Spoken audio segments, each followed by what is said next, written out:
Salut à tous, j'espère que vous allez bien. Je suis Miba Moussou du blog Business Étudiant et il y a de cela quelques semaines que j'ai mis en place cette chaîne YouTube Business Étudiant. Bon bref, elle était déjà là mais je ne publiais pas de vidéos et tout dernièrement je me suis dit pourquoi ne pas me lancer sur YouTube comme tout le monde. Bref, et j'y suis. Aujourd'hui j'aimerais vous parler d'un sujet assez important. Beaucoup de gens se posent la question de savoir comment faire pour acheter en ligne quand on est en Afrique. Et bref, aujourd'hui ce n'est plus vraiment un problème, mais il y a quand même des gens qui se posent encore la question de savoir comment faire cela.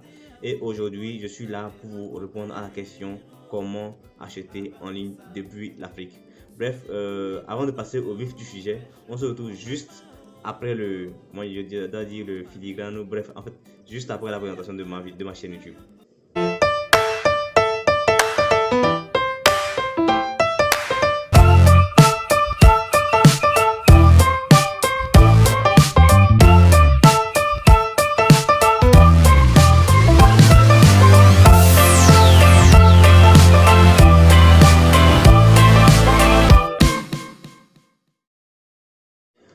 Pour acheter en ligne, il existe plusieurs moyens. Déjà, moi, j'en connais plusieurs, mais je ne connais que deux qui marchent vraiment. C'est-à-dire, il y a d'abord, comment dit-on, Kikash. Kikash, c'est un site en ligne qui a été créé tout dernièrement. C'est pas nouveau, c'est pas tellement ancien. Ça vient d'arriver et c'est un moyen qui permet de payer en ligne depuis l'Afrique. Vous pouvez acheter des formations, bref, c'est tout comme une sorte de banque ou de service de paiement en ligne.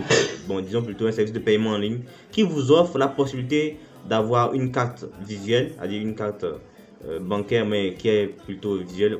Vous ne pouvez pas l'avoir comme celle-ci. Voilà. Et pour l'obtenir, comment ça se passe?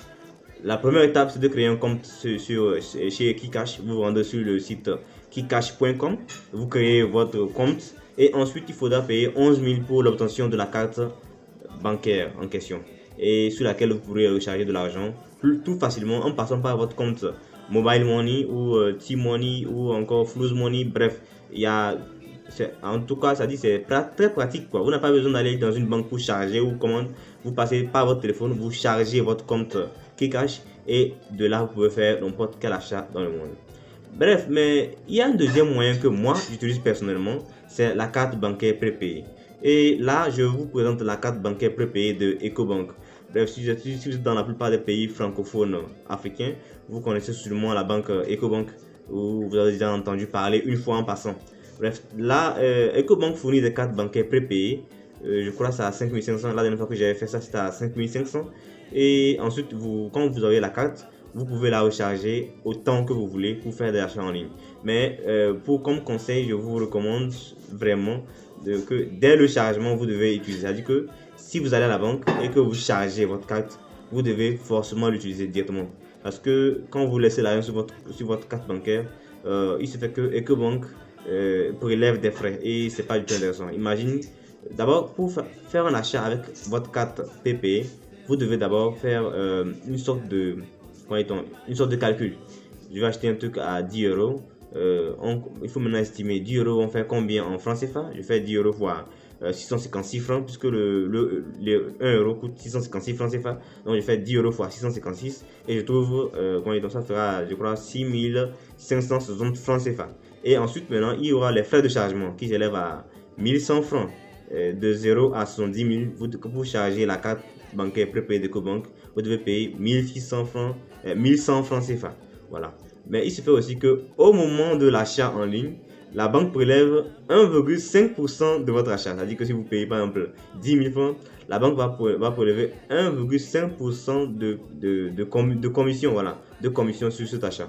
Donc il faudra aussi tenir compte de ça. Donc en gros, si vous voulez effectuer un achat de 10 euros, au lieu de charger 10 euros rond, vous devez plutôt charger, je crois, 12 euros ou en allant à 13 euros comme ça, pour éviter tout risque de blocage. Parce que des fois, quand vous faites votre achat et que tout à coup, l'argent sur la carte est insuffisant pour effectuer l'achat, d'abord vous n'aurez pas ce que vous voulez acheter, mais ensuite, il se fait qu'il y a un prélèvement. Il y a un prélèvement direct que la banque effectue parce qu'elle considère que voilà, vous venez d'effectuer une transaction. Mais même si la transaction a échoué, elle va quand même prélever son pourcentage. Bref, j'espère que j'aurai répondu à la question de savoir comment acheter en ligne depuis l'Afrique. Et je vous remercie de m'avoir suivi jusqu'à cet instant.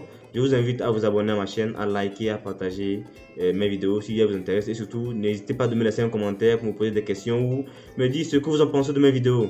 Donc, on se retrouve à la prochaine dans une vidéo. Voilà. Comme d'habitude, comme on est sur YouTube, c'est toujours des vidéos. Donc, on se retrouve dans une prochaine vidéo dans laquelle je vous parlerai d'un truc aussi intéressant.